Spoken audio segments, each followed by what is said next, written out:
ಚಿಕ್ಕವರಿದ್ದಾಗ ₹1 ಸಿಕ್ಕರೆ ಸಾಕು, ಫ್ರೆಂಡ್ಸ್ ಜೊತೆ ಅಂಗಡಿಗೆ ಹೋಗಿ ಈ ಥರ ಸ್ವೀಟ್ನ ತಿಂದಿರೋದು ಖಂಡಿತವಾಗ್ಲೂ ನೆನಪಿರುತ್ತೆ. ಸೊ ಆ ಸ್ವೀಟ್ನ ನಾನು ತುಂಬ ಇನ್ಸ್ಟೆಂಟಾಗಿ ಈಗ ತೋರಿಸ್ತಾ ಇದ್ದೀನಿ, ಬನ್ನಿ ನೋಡೋಣ. ಮೊದಲಿಗೆ ನಾನಿಲ್ಲಿ 1 ಕಪ್ ಆಗೋಷ್ಟು ಸೂಜಿ ರವೆಯನ್ನು ಒಂದು ಮಿಕ್ಸಿ ಜಾರ್ಗೆ ಹಾಕಿ ಸಣ್ಣದಾಗಿ ಪೌಡರ್ನ ಮಾಡಿ ಇಟ್ಕೊಂಡಿದ್ದೀನಿ.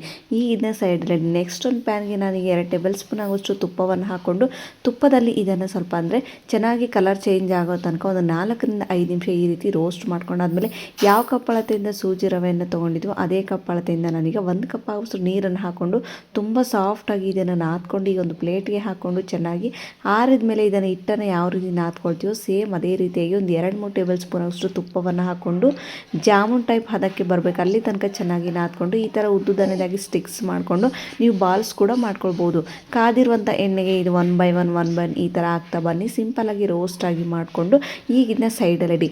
ನೆಕ್ಸ್ಟ್ ಒಂದು ಕಡೆಗೆ ನಾನೀಗ ಯಾವ ಕಪ್ ಅಳತೆಯಿಂದ ಸೂಜಿ ರವೆ ತೊಗೊಂಡಿದ್ದೀನೋ ಅದೇ ಕಪ್ ಅಳತೆಯಿಂದ 1 ಕಪ್ ಆಗೋಷ್ಟು ಸಕ್ಕರೆ, ಅರ್ಧ ಕಪ್ ಆಗೋಷ್ಟು ನೀರನ್ನು ಹಾಕ್ಕೊಂಡು ಇದೆಲ್ಲ ಚೆನ್ನಾಗಿ ಸಕ್ಕರೆ ಎಲ್ಲ ಕರಗಿದ ಮೇಲೆ ನಾನೀಗ ಇದಕ್ಕೆ ಫುಡ್ ಕಲರನ್ನು ಹಾಕ್ಕೊಳ್ತಾ ಇದ್ದೀನಿ. ಖಂಡಿತವಾಗ್ಲೂ ಫುಡ್ ಕಲರನ್ನು ಮಿಸ್ ಮಾಡದೆ ಹಾಕಿ. ಫುಡ್ ಕಲರ್ ಎಲ್ಲ ಹಾಕಿದ ತಕ್ಷಣ ನಾನೀಗ ಒಂದೆಳೆ ಪಾಕನ ತೊಗೊಳ್ತಾ ಇದ್ದೀನಿ. ಖಂಡಿತವಾಗ್ಲೂ ಒಂದೆಳೆ ಪಾಕ ರೆಡಿ ಮಾಡ್ಕೊಂಡ್ಮೇಲೆ ಈ ಸ್ವೀಟ್ ತುಂಬ ಚೆನ್ನಾಗಿ ಬರುತ್ತೆ.